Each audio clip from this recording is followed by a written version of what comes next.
अमीर वर्सेस गरीब बहू। सीता जी की दो बहुएं थी, मोनालिसा और मंजू। मोनालिसा बड़े घर की थी और उसका पति भी अच्छा कमाता था। वहीं मंजू गरीब घर से आई हुई थी। उसका पति दिहाड़ी पर काम करता था। बोले चूड़िया बोले कंगना, हाय मैं हो गई तेरी साजना, तेरे बिन दिल नहीं हो लगता मैं तो मर जावा। हाँ बहू बस कर, पूरे मोहल्ले को पता चल गया कि तूने कांच की चूड़ियाँ खरीदी हैं। माँ जी ये ऐसी वैसी चूड़ियाँ नहीं है, 5,000 की चूड़ियाँ हैं। अरे मंजू, तुम्हारी चूड़ियां तो टूट गई थी ना। ये देखो, मैं तुम्हारे लिए नई चूड़ियां लेके आया हूँ। कितने की ली जी? लिए होंगे 50 रुपए की। इनकी तो यही औकात है। क्यों जेठ जी? देवरानी जी है तो 50 रुपए वाली ही, लेकिन ये तो बिल्कुल आपकी चूड़ियों जैसी ही है। एक ही तरह की चूड़ियां देखकर मोनालिसा को काफी गुस्सा आता है। फिर वो वहाँ से चली जाती है। मेरे स्टेटस की धज्जियां उड़ा दी इस मंजू ने और उसके फटीचर पति ने। मुझे पता है सब जलते हैं मुझसे। ऐसे ही एक दिन, छोटी बहू तेरा कुछ पार्सल आया है? हाँ वो मैंने पिज्जा ऑर्डर किया था। फिर मोनालिसा पिज्जा लेकर सोफे पर बैठकर मजे से खाने लगती है। देख क्या रही हो? कभी सपने में भी खाया है पिज्जा? ये तुम जैसे गरीबों के खाने की चीज नहीं है। मोनालिसा खा खा कर घर में गंदगी फैलाकर वहाँ से चली जाती है, जिसके बाद मंजू सारा काम अकेले करती है। फिर एक दिन, ए मंजू जा जाके मेरी सहेलियों के लिए कुछ खाने पीने को लेकर आ। ये तेरी जेठानी है ना? जेठानी?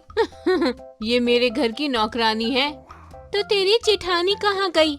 बाहर गई है काम से। तुझे क्या करना? यहाँ किटी पार्टी करने आई है ना, उस पे फोकस कर। फिर तीनों किटी पार्टी करती है और उस दौरान मोनालिसा मंजू के साथ बहुत बुरा व्यवहार करती है। हालांकि उसकी हमेशा की आदत थी मंजू को नीचे दिखाने की, लेकिन अपनी सहेलियों के सामने कुछ ज्यादा ही। कभी वो जानबूझकर फर्श पर पानी गिरा देती, तो कभी सहेलियों की मेहमान नवाजी को लेकर डांट लगा देती। मंजू बहू तो इस घमंडी की जली कटी क्यों सुनती है? माँ जैसी भी है तो मेरी देवरानी ना। कभी न कभी इसे समझ आ ही जाएगा। जाने कब आएगा वो दिन। मैं तो हो गई हूँ बुड्ढी, मेरी तो एक चलने से रही। हाँ वैसे भी आपका तो एक पैर कब्र में लटका है, इसलिए इस भिखारन को भड़का रही हो ना मेरे खिलाफ। नहीं देवरानी जी ऐसा नहीं है। फिर कैसा है? जब देखो तब मेरी दौलत पर नजर गड़ाए रहते हैं। वैसे भी मेरा पति इस घर में ज्यादा पैसे देता है। मैं तो जब चाहूँ तब तुझे इस घर से बेदखल कर दूं। तभी मनीष वहाँ आ जाता है। मोना, ऐसा ना हो कि मंजू भाभी ही तुम्हें इस घर से बेदखल करते हैं। अच्छा तो इस नागिन ने आपको भी घुट्टी पिला दी है क्या, जो इसकी साइड में बोल रहे हो? Enough Mona enough. भाभी तुम्हें इतना बर्दाश्त करती हैं, ये बहुत है, वरना तुम जानती ही क्या हो। नहीं मनीष, तुम्हें कुछ भी कहने की जरूरत नहीं है। हाँ भाई प्लीज कुछ मत बोल। अच्छा तो अब देवी बना जा रहा है। ना जाने मैं किन गरीबों के बीच रह रही हूँ। इतना मेलो ड्रामा करते हैं ये लोग। हाँ मेरे पति को भी भड़का रखा है अब तो। अरे जिससे तुम गरीब, भिखारन और ना जाने क्या क्या कह रही हो, उसी के कारण आज तुम्हारे सर पर छत है और तुम सोने से लदी हुई हो। अरे उसी के कारण तुम इस घर में हो। जिसकी औकात चांदी खरीदने की नहीं है, उसके कारण मैं गहनों से लदी हुई हूँ। वो कैसे? हाँ तुम जैसी घमंडी औरत एहसान क्या जानो। हमारी शादी के पहले मेरी किडनी खराब हो गई थी और मेरे बचने के चांसेस बिल्कुल नहीं थे। तब हमें कोई डोनर नहीं मिल रहा था। उस समय भाभी मसीहा बनकर आई और अपनी एक किडनी डोनेट करके उन्होंने मेरी जान बचाई। अरे और ऑपरेशन में लाखों रुपए लगने वाले थे, जिस कारण भैया ने अपनी सरकारी जॉब छोड़ दी और उससे मिले सारे पैसे मेरे इलाज में लगा दिए। और तुम इन्हें गरीब कह रही हो? अरे इंसान धन से नहीं दिल से अमीर होना चाहिए। खैर तुम्हारे पास तो दिल भी नहीं है। मोनालिसा की ये सब सुन के आंखें भर आई थी और उसे अपनी गलती पर बहुत पछतावा था। इसके बाद मोनालिसा मंजू और बाकी घर वालों के साथ कभी भी बुरा बर्ताव नहीं करती और सभी मिलकर रहने लगते हैं। Underground silver city.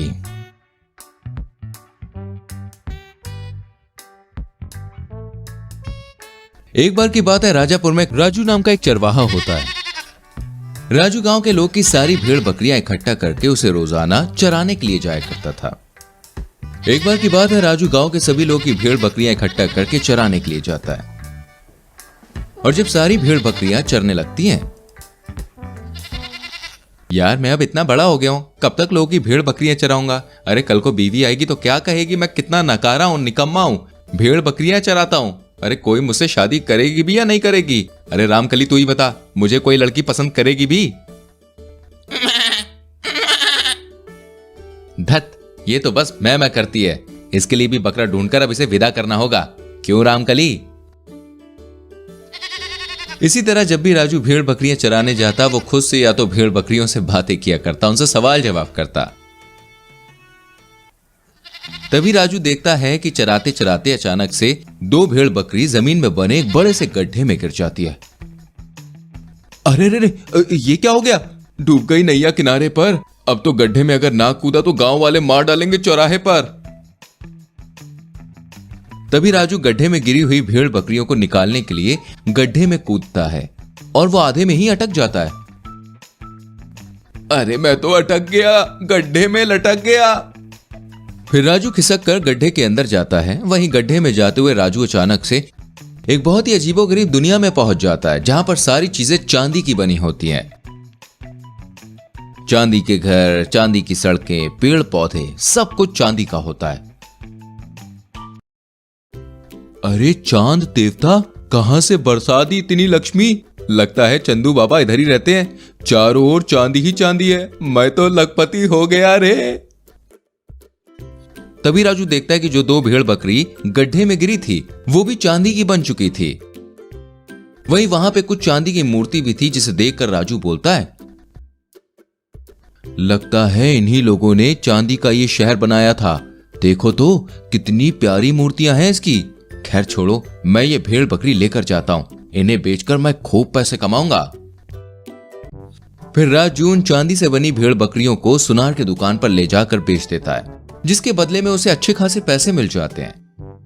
वहीं राजू के मन में उस सिल्वर सिटी के प्रति खूब लालच उत्पन्न होता है और वह अब आए दिन भेड़ बकरियां चराने जाता है और जानबूझकर उन्हें गड्ढे में गिराकर चांदी का बना देता है और उसे ले जाकर बेच देता है और बहुत पैसे कमाता है। इसके चलते राजू बहुत ही जल्दी एक बड़ा सा बंगला भी खरीद लेता है, गाड़ी ले लेता है, लेकिन वो भेड़ बकरियां चराना नहीं छोड़ता। वहीं आए दिन राजू के कारण गांव के लोगों की भेड़ बकरियां गायब हो रही थी, जिस कारण लोग काफी ज्यादा परेशान हो रहे थे। और वो अगर राजू को कुछ कहते तो राजू कहता कि शेर आकर उनकी भेड़ बकरियों को खा गया। ऐसे ही दिन बीतते जाते हैं और फिर एक दिन, अरे भाई सोहन, ये क्या हो रहा है गांव में? क्या हुआ कमला बहन?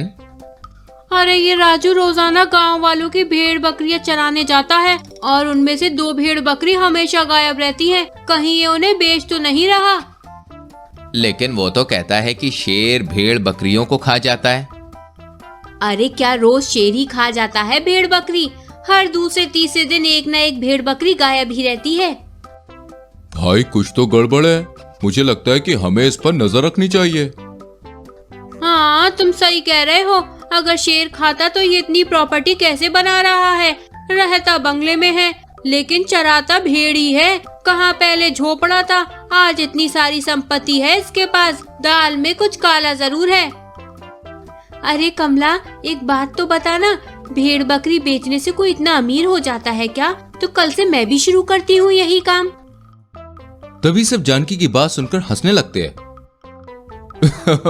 अब तो राजू का पीछा करने पर ही पता चलेगा आखिर माजरा क्या है। फिर अगले दिन जब राजू भेड़ बकरियों को लेकर चराने के लिए जाता है तो सभी उसका पीछा करने लगते हैं। तभी सभी देखते हैं कि कैसे राजू पहले उस गड्ढे में भेड़ बकरियों को गिराता है और फिर उस गड्ढे में बड़ी मुश्किल से खिसकते हुए कूद जाता है और कुछ देर के बाद उस गड्ढे से वो चांदी की भेड़ बकरियों को लेकर ऊपर आता है। तभी ये सब देखकर सभी गांव वाले काफी ज्यादा हैरान हो जाते हैं और सभी मिलकर पहले तो राजू को खूब पीटते हैं। क्यों रे राजू, तो ये शेर था? हाँ, यही शेर खाता था ना भेड़ बकरियों को? अरे नहीं नहीं दादा, माफ कर दो, मैंने लालच में आकर ये सब किया। इस गड्ढे के उस पार एक चांदी का शहर है जहां पर सब कुछ चांदी का बना हुआ है और अगर इस गड्ढे में कोई भी चीज गिरती है तो वो डायरेक्ट उस शहर में पहुंचकर चांदी की बन जाती है, इसीलिए मैं ऐसा कर रहा था। राजू इतना कह ही रहा था कि अचानक से आकाशवाणी होती है।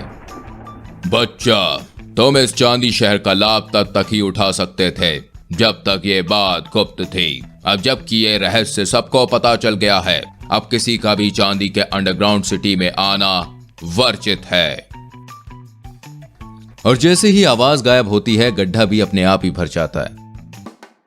फिर गांव वाले राजू द्वारा भेड़ बकरियों को चुराकर बनाए हुए घर को बेचकर अपनी भेड़ बकरियों का पैसा वसूल कर लेते हैं और बेचारा राजू फिर से गरीबी में जीने लगता है।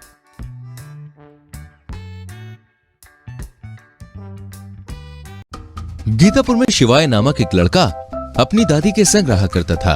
उसकी दादी रोजाना उसे कहानियां सुनाया करती थी। एक दिन की बात है। दादी, कहानी सुनाओ ना, मुझे नींद नहीं आ रही है। ठीक है बेटा, तू सो जा, मैं तुझे कहानी सुनाती हूँ। इसके बाद दादी शिवाय को कहानी सुनाना शुरू करती है। तभी शिवाय उठकर बैठ जाता है। दादी, क्या सच में जादुई पेंसिल जैसी कोई चीज होती है क्या? हाँ मेरे बेटे, जादू तो सब जगह है ना, बस मन का सच्चा होना बहुत जरूरी है। ठीक है दादी, चलो अब सो जाओ, कल तुम्हें स्कूल भी तो जाना है ना। इसके बाद अगले दिन शिवाय सुबह सुबह तैयार होकर स्कूल जाता है। जहाँ वो स्कूल बैग में देखता है तो उसके पास पेंसिल नहीं होती। बच्चों, आज आप सभी को ड्राइंग बनानी है। जो भी इस ड्राइंग कंपटीशन में अच्छा प्रदर्शन करेगा उसे इनाम मिलेगा। इसके बाद सभी बच्चे ड्राइंग बनाने लगते हैं। चिंटू, तेरे पास पेंसिल है क्या? मेरी खत्म हो गई है। है तो, लेकिन मैं तुझे अपनी पेंसिल क्यों दूं? मेरी पेंसिल छोटी हो जाएगी। मिंटू, तू दे देना पेंसिल। ना बाबा ना, मेरी मम्मी मुझे मारेगी अगर मैंने ऐसा किया तो। इस तरह शिवाय सभी से पेंसिल मांगता है, लेकिन कोई भी उसे अपनी पेंसिल देने के लिए बिल्कुल भी तैयार नहीं होता है, जिस कारण से वो कंपटीशन में भाग नहीं ले पाता है और वहाँ से वो घर चला जाता है। और घर आकर वो अपनी दादी से कहता है, मुझे जादुई पेंसिल चाहिए। लेकिन बेटा, जादुई पेंसिल तो केवल एक कहानी है। दरअसल ऐसी कोई पेंसिल होती ही नहीं है। मुझे कुछ नहीं पता, मुझे जादुई पेंसिल दो बस। वो मेरे पास रहेगी तो कभी खत्म नहीं होगी और मुझे नई पेंसिल लेने की जरूरत भी नहीं पड़ेगी और कोई मुझे रुलाएगा भी नहीं। लेकिन बेटा, ऐसी कोई पेंसिल नहीं होती। लेकिन आपने ही तो कहा था मन की श्रद्धा से सब कुछ मुमकिन है, और कहती हो कि ऐसा कुछ नहीं होता। दादी, आप भी कितना झूठ बोलती हो। जाओ, मुझे आपसे बात नहीं करनी। इसके बाद शिवाय वहाँ से चला जाता है। अरे बेटा रुक तो, कहाँ जा रहा है? इस तरह दादी शिवाय को रोकने की कोशिश करती है, लेकिन तब तक वो वहाँ से जा चुका होता है। फिर वो जाकर एक जंगल में बैठकर रो रहा होता है कि तभी वहाँ पर एक जादूगरनी आती है। क्या हुआ बच्चे, तुम यहाँ कैसे? और तुम रो क्यों रहे हो? मुझे जादुई पेंसिल चाहिए, लेकिन मेरी दादी मुझे जादुई पेंसिल दिलाने को तैयार नहीं है। ये बच्चा तो काफी मासूम मगर जिद्दी है, इसलिए ये अभी नहीं समझेगा कि जादुई पेंसिल जैसा कुछ नहीं होता। शायद इसे जादुई पेंसिल देना ही ठीक रहेगा। मैं तुम्हें जादुई पेंसिल देने के लिए तैयार हूँ, मगर मेरी कुछ शर्तें हैं। कैसी शर्त? ये कि तुम एक दिन में जादुई पेंसिल केवल 3 बार ही यूज कर सकते हो, लेकिन तुम इसका उपयोग अपने भले के लिए नहीं कर सकते हो, वरना ये पेंसिल 2 खंडों में विभाजित हो जाएगी और इसका जादू खत्म हो जाएगा। हाँ हाँ ठीक है, मैं वो सब देख लूंगा, बस आप मुझे ये पेंसिल दे दो। इसके बाद जादूगरनी शिवाय को जादुई पेंसिल देकर वहाँ से गायब हो जाती है। ये आज तो मजा ही आ गया। अब मैं जो चाहूँ वो कर सकता हूँ। सबसे पहले तो वो चिंटू और मिंटू को सबक सिखाऊंगा। वो दोनों ही हंस रहे थे ना मुझ पे। इसके बाद शिवाय चिंटू और मिंटू के पास जाकर कहता है, ये दोनों ही मेरा मजाक बना रहे थे ना।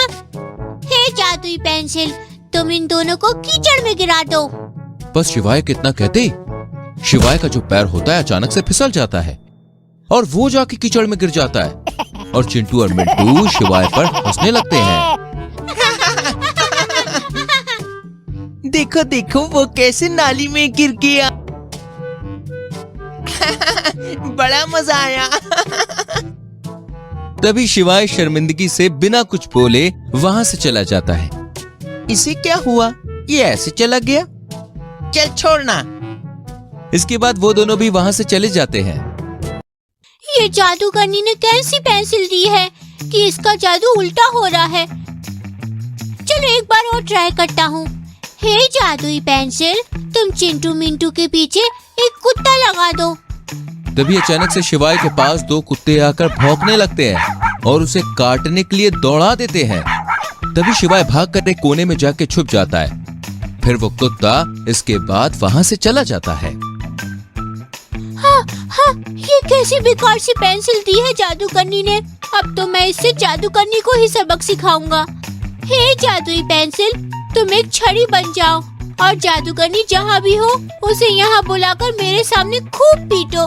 मैं तुम्हें ये हुक्म देता हूँ। बस शिवाय के इतना बोलते ही जादुई पेंसिल एक छड़ी की जितनी बड़ी हो जाती है और उल्टा शिवाय को ही पीटना शुरू कर देती है। कोई मुझे बचाओ, बचाओ, ये पेंसिल मुझे मार ही डालेगी। तभी पेंसिल में से करंट निकलता है और पेंसिल बीच में से टूटकर जमीन पर गिर जाती है। तभी जादूगरनी इसके बाद वहां पर प्रकट होती है। ये क्या हो गया? मेरी जादुई पेंसिल। मैंने तुम्हें लोगों की भलाई के लिए जादुई पेंसिल दी थी, ना कि दूसरों का बुरा करने के लिए। मैंने तुम्हें कहा भी था कि इसका उपयोग गलत काम के लिए नहीं करना। मुझे माफ कर दो जादूगरनी जी, मुझसे बहुत बड़ी गलती हो गई। अब पछताए तो होत क्या, जब चिड़िया चुग गई खेत। इसके बाद जादूगरनी वहां से गायब हो जाती है और शिवाय पछताता रह जाता है।